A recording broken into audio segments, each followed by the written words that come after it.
নমস্কার বন্ধুরা, বেঙ্গলি সিনে টেলি গসিপে আপনাদের স্বাগত।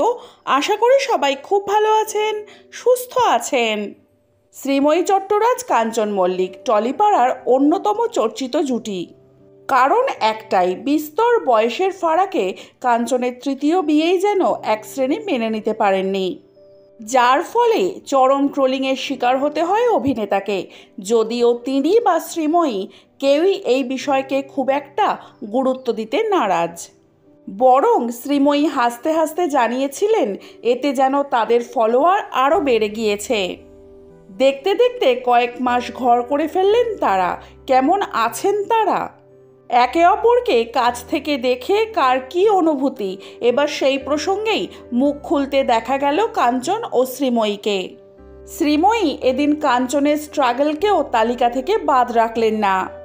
কাঞ্চন যখন শ্রীময়ীর প্রশংসায় পঞ্চমুখ, তখন শ্রীময়ী জানান তিনি একটা সময় দেখেছেন একা ঘরে বালিশে মুখ গুজে কাঞ্চনকে কাঁদতে।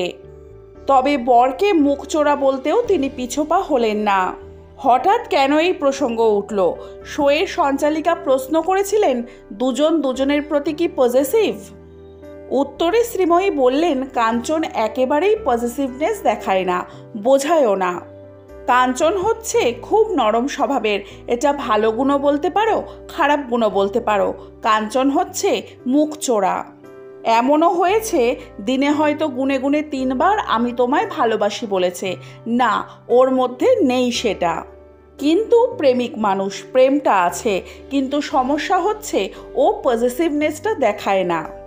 কিন্তু যখন পরিস্থিতি তৈরি হয় তখন ও বুঝিয়ে দেয় আমার মনে হচ্ছে কোথাও আমি অসুরক্ষিত। আর এই হাসি মজা দিয়েই সাজানো তাদের সংসার।